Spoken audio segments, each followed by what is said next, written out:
अस्सलाम वालेकुम नादरीन आज का आर्टिकल है विल यूएसए अटैक ईरान इस वक्त ईरान इराक जंग के बाद से अपनी सबसे कमज़ोर बैरूनी पोजीशन में है, क्योंकि इसके इलाकाई इत्तेहादी शदीद नुकसान उठा चुके हैं। गज़ा और लबनान में इसराइल की जाराना कार्रवाइयों ने हिज़्बुल्लाह और हमास को शदीद नुकसान पहुँचाया है, जबकि यमन में हूसी बागियों पर अमेरिकी फ़िज़ाई हमले जारी है।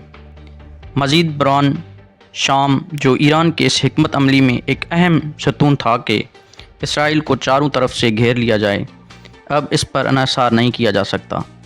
नतीजतन ईरान का मुहव्विर मज़ाहमत तकरीबन ख़त्म हो चुका है। इसराइल के 26 अक्टूबर के फ़िज़ाई हमले ने ईरान के मिसाइल बनाने की सलाहियत को नुकसान पहुँचाया और उसके 300 फ़िज़ाई दिफाई निज़ाम को नाकारा बना दिया। ईरान के अपने ड्रोन और मिसाइल हमले ज़्यादातर गैर मौसर साबित हुए, जिससे उसके दिफाई सलाहियत की कमज़ोरी ज़ाहिर हुई। मशरक़ वस्ता इंस्टीट्यूट के पाल सालम के मुताबिक इसराइल और ईरान के दरमियान जो कमज़ोर तवाज़ुन कायम था वो अब ख़त्म हो चुका है। ईरान के इस कमज़ोर हालत के पेश नज़र इसराइल साबिक़ा अमेरिकी सदर डोनाल्ड ट्रंप पर दबाव डाल रहा है कि वो ईरानी जौहरी तस्नीयात को निशाना बनाए। ताहम ट्रंप बराह रास्ता फ़ौजी कार्रवाई के बजाय सिफारती दबाव को तरजीह देते हैं। उन्होंने ज़्यादा से ज़्यादा इक़्तिसादी दबाव की पॉलिसी बहाल कर दी है, जिसका मकसद ईरान के तेल के बरामदात को सिफर पर लाना और उसे जौहरी प्रोग्राम तर्क करने पर मजबूर करना है। फॉक्स न्यूज़ के एक इंटरव्यू में ट्रंप ने कहा कि वो बमबारी के बजाय एक मुआहदा करने को तरजीह देंगे और ईरान सुप्रीम लीडर को बराह रास्ता जौहरी मुज़ाकरात की पेशकश की जाए। ईरान इस दबाव का जवाब यूरेनियम के ज़खायर में इजाफ़ा करके दे रहा है, जो इस जौहरी हथियार बनाने के मज़ीद करीब कर रहा है। ईरानी सदर मसूद पेज़ेश्कियान ने 2015 के जौहरी मुआहदे में वापसी का अंदिया दिया है, जबकि ईरानी सुप्रीम लीडर के मशीर अली लारेजानी ने भी इस सिलसिले में मुफाहमत के इम्कान की तरफ इशारा दिया है। अगर अमेरिका कुछ रियायतें दे तो ईरान जौहरी हथियारों की तैयारी से बाज रह सकता है। ताहम ईरान को अमेरिका पाबंदियों के बायस संगीन मुआशी मुश्किलात का सामना है। चीन पर उसके इक़्तिसादी इन्हिसार गैर यकीनी है, क्योंकि बीजिंग मुमकिना तौर पर वाशिंगटन के साथ स्ट्रेटेजिक मुफाहमत कर सकता है।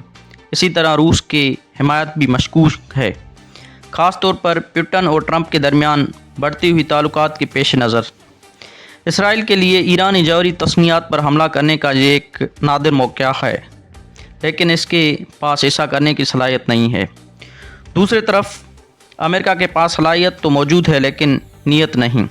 इसराइल जो ईरान को एक वसी पसंदाना ख़तरे के तौर पर देखता है, उसके बरक्स अमेरिका ईरान को मशरक़ वस्ता के इस्तेहकाम, आलमी तवानाई के सलामती और खलीज फ़ारस के जोग्राफ़ी सियासत के तनाज़ुर में देखता है।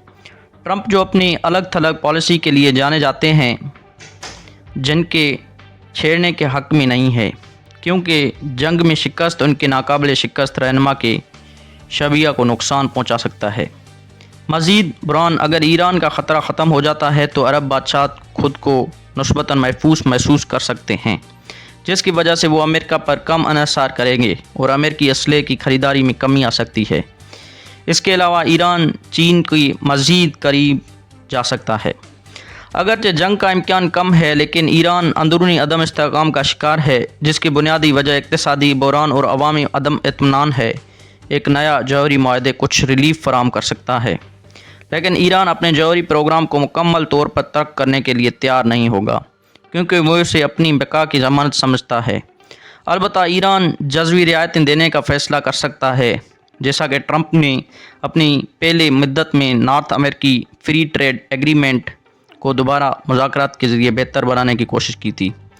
ईरान के पास जौहरी हथियार बनाने की सलाहियत एक अहम सौदेबाजी का हथियार है, जो कि ट्रंप सिफारती फतवात को तरजीह देते हैं, जिन्हें वो बेहतर मुआहदे के तौर पर पेश कर सकें। इसलिए दोनों फ़रीक़ैन के पास मुज़ाकरात में शामिल होने के वजूहात मौजूद हैं। ये सूरत हाल ईरान के लिए एक ख़तरा और मौक़े दोनों पेश करती है, और ऐसा मालूम होता है कि ईरान मुत्ताद अंदाज में सफारतकारी के रास्ते का इंतखाब कर रहा है। तो नाज़रीन, ये था कंप्लीट आर्टिकल का समरी। इंशाल्लाह मिलेंगे एक नए वीडियो के साथ, तब तक के लिए अल्लाह हाफ़िज़।